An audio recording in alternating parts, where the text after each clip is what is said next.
Tarmacl S-Works SL8 in a size 52, weighing at 14 pounds, 12 ounces. And in kilos, 6.63 kilos. Stay tuned to after video. We have a free buy sound test on that rear revolve CLX wheel right there, and that's with garment mount.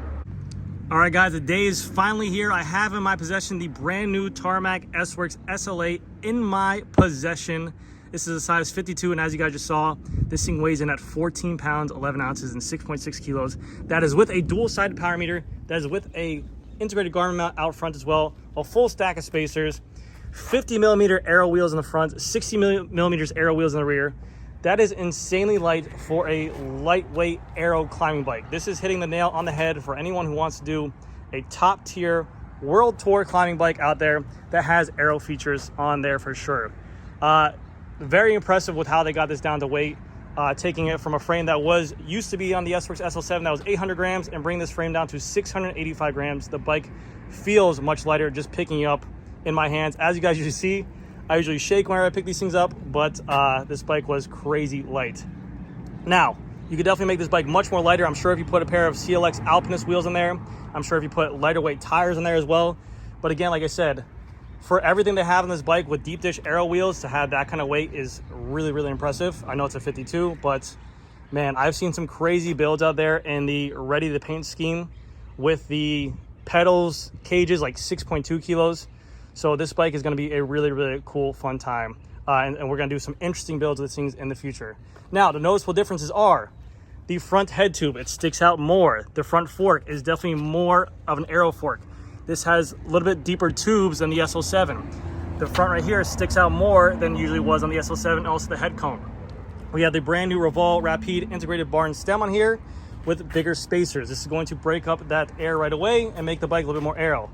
More noticeably, they have a brand new seat post, and they removed a lot of weight from this seat tube area right here. It is much more slimmer than what it used to be, and also the seat stays and the chain stays as well.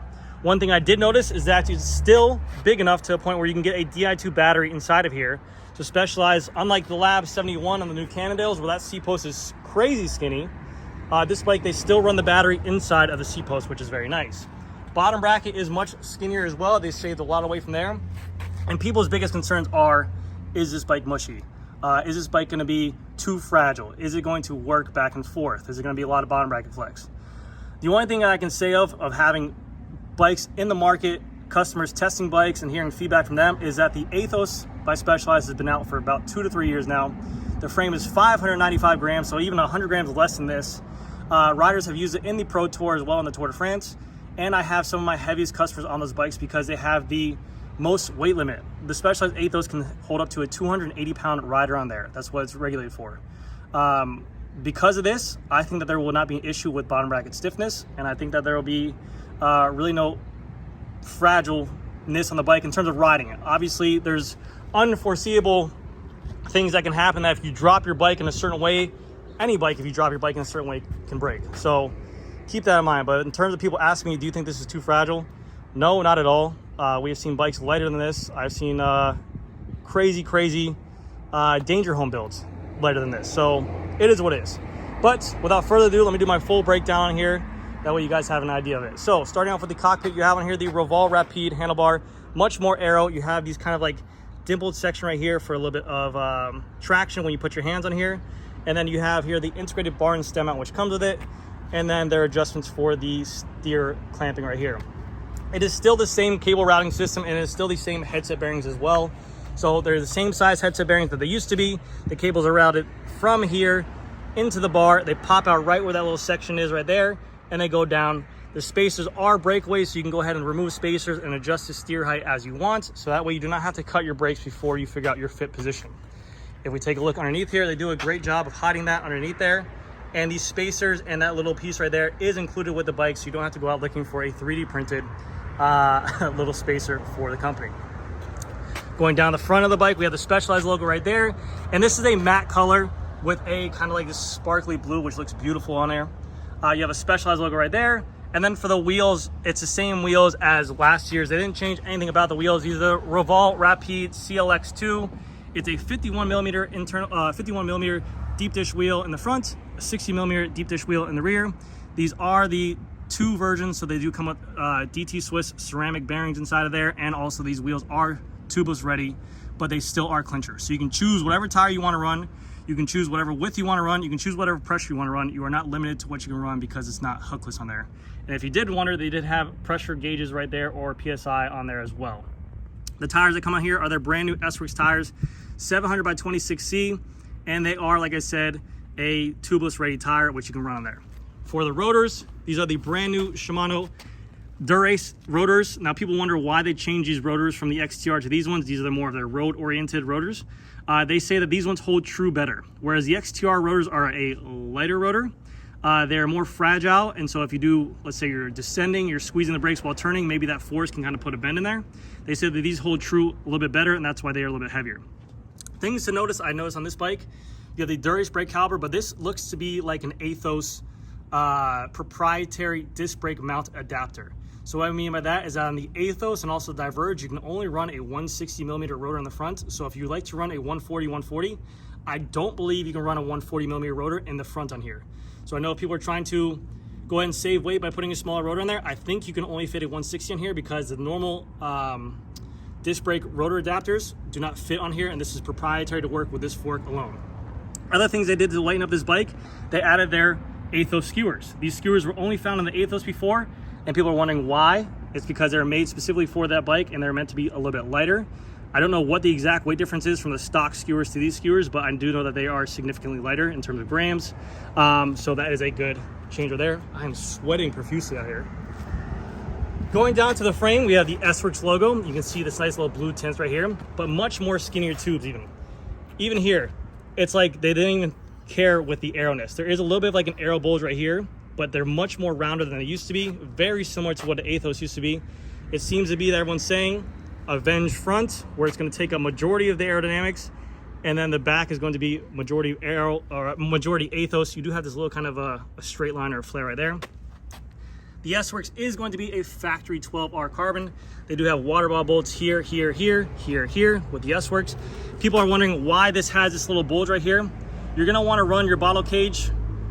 That piece is going to go behind the bottle cage because this is so thin. They don't want to screw too far in and have the screw hit somewhere inside here. For the crank, it is going to be a Dura-Ace crank 5236, and it comes stock with a 4i dual power meter on here. So it gives you left and right power. The bottom bracket is still a BSA threaded bottom bracket and comes with just a standard Shimano Dura-Ace bottom bracket. You do get your normal Dura-Ace front derailleur and also your Dura-Ace XTR 12-speed chain. The cassette in the rear is going to be a 1130 cassette with their Dura-Ace rear derailleur, which looks like dang jewelry. You can run up to a 5440 if you wanted to, and you can run up to 1134 with this group set, so there is no limitations to gear ranges on here. Still the same tire distance and clearance on here. The bike can fit up to a 32C tire, and they said on this bicycle that this has the exact same geometry as the Tarmac SL7 and the exact same tire clearance. So whatever you were riding on a Tarmac SL7, they said that you will be exactly the same size on the SL8. Going to the rear rotor, it's a 140mm rotor, which is normal, and then you also have that rear Athos through axle right there as well. And then again, for the rear tire, it's a specialized turbo S-Works tire, again tubeless ready, but 700 by 26C. And we can see here a very slim bottom bracket area there. You have a new seat post wedge and a new seat post cover. Look at that sweat, dude. I'm doing this for you guys. Holy cow. That is a... Quit finger fucking the bike, mister. I'm sweating my ass off out here. Holy shit. I have a 4mm proprietary seat post wedge. And then, like I said, that new seat post is extremely lightweight. One thing I do not like is this top clamp mounting system. I really did prefer the SL6, the SL7, and the Venge mounting system. I felt like that was the best seat post clamp system out there. You didn't have to finick back and forth with tighten this bolt, loosen this bolt, tighten this bolt, loosen this bolt. It was so easy to adjust. You just loosen it and put it where you want. But I guess this was to save weight. And now this system will work with either alloy or carbon rails. You don't have to go out looking for an alloy or carbon specific rail system as well. Also inside of here, like I said, how it holds a Di2 battery. Specialized put 2 little holes inside of the seat post, and they have this proprietary seat post clamp system that goes inside that holds a battery. No more rubber to fit inside the battery system, and it works really well.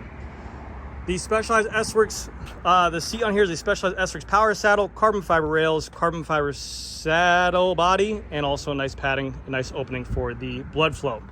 But that, in essence, is the brand new 2024 Specialized Tarmac S-Works SL8. And man, if you want to get this bike super light, I got a feeling you can see builds, maybe even the... No, you're good. I can see builds maybe being in the 5 kilo area if you wanted to. Super lightweight wheels, super lightweight tires, and even slamming that stem. But that's going to do it for this video, guys. Thank you guys again so much for watching. I'll see you guys in the next one.